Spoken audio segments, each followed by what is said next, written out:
Champions ట్రోఫీలో పాకిస్తాన్ చెత్త ప్రదర్శన ఆ దేశ క్రికెట్లో ప్రకంపనలు రేపుతోంది. ఫ్యాన్స్తో పాటు ఆ దేశ మాజీ ఆటగాళ్లు పాక్ క్రికెట్ బోర్డును తిట్టిపోస్తున్నారు. టీవీ షోలో సైతం పాక్ మాజీ క్రికెటర్లు తీవ్ర స్థాయిలో మండిపడుతున్నారు. ఒకానొక దశలో పాక్ మాజీ క్రికెటర్ల మధ్య గొడవలు తారాస్థాయికి చేరుకుంటున్నాయి. తాజాగా షోయబ్ అఖ్తర్, షోయబ్ మాలిక్ ఓ రేంజ్లో తిట్టుకున్నారు.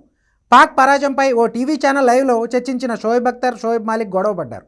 వీరిద్దరి మధ్య మాటల యుద్ధం నడిచింది. ముందుగా అఖ్తర్ మాట్లాడుతూ పాకిస్తాన్ కెప్టెన్ మహమ్మద్ రిజ్వాన్పై ఘాటైన విమర్శలు చేశాడు. రిజ్వాన్ లాంటి పిచ్చోడికి కెప్టెన్సీ ఇస్తే ఫలితాలు ఇలానే ఉంటాయన్నాడు. తనకు పాకిస్తాన్ ఆటగాళ్లపై వ్యక్తిగతంగా ఎలాంటి ద్వేషం లేదన్నాడు. నిజం చెప్పాలంటే పాకిస్తాన్ జట్టు గురించి మాట్లాడాలని కూడా తనకు లేదన్నాడు. 2011 నుంచి పాకిస్తాన్ జట్టు ఏం చేయాలో చెబుతూనే ఉన్నానని గుర్తు చేశాడు.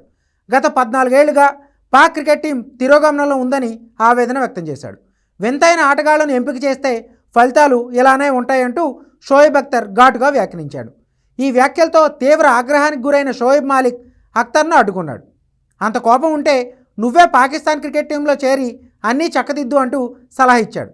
ఇలా ఘాటుగా విమర్శించే బదులు జట్టును చక్కదిద్దే బాధ్యత తీసుకోమన్నాడు. వెంటనే షోయబ్ అఖ్తర్ కూడా దీనికి ఘాటుగా బదులిచ్చాడు. పాకిస్తాన్ జట్టు కోసం పనిచేసేందుకు తాను సిద్ధంగా ఉన్నట్టు ప్రకటించాడు. జట్టు కోసం తన వ్యక్తిగత జీవితాన్ని కూడా త్యాగం చేస్తానని చెప్పాడు. పాకిస్తాన్ జట్టు బాధ్యతలను తనకు అప్పగించమన్నాడు. తన కుటుంబాన్ని వదిలి పాకిస్తాన్ జట్టు కోసం పనిచేసేందుకు తాను సిద్ధంగా ఉన్నానని, 3 ఏళ్ల తర్వాత తన భవితవ్యం ఎలా ఉంటుందో కూడా తనకు తెలుసన్నాడు. అయినా కూడా తాను రెడీ అంటూ సవాల్ విసిరాడు. వీరిద్దరు వాగ్వాదం చేయి దాటే పరిస్థితికి వెళ్తుండడంతో జోక్యం చేసుకున్న మరో మాజీ క్రికెటర్ మహమ్మద్ హఫీజ్ మిమ్మల్ని 3 ఏళ్ల పాటు పనిచేయనిస్తారా అంటూ ప్రశ్నించాడు. దీంతో అందరూ ఒక్కసారిగా నవ్వేశారు. కాగా ఛాంపియన్స్ ట్రోఫీలో పాకిస్తాన్ సెమీస్ చేరకుండానే ఇంటిదారి పట్టింది. 29 ఏళ్ల తర్వాత ఐసీసీ టోర్నీకి ఆతిథ్యం ఇచ్చే అవకాశం పాకిస్తాన్కు రాగా ఆ జట్టు లీగ్ దశలోని ఇంటిముఖం పట్టడం ఆ టీం ఫ్యాన్స్తో పాటు మాజీ ఆటగాళ్లను తీవ్రంగా నిరాశపరిచింది. దాంతో వారు తీవ్ర ఆగ్రహానికి గురవుతున్నారు.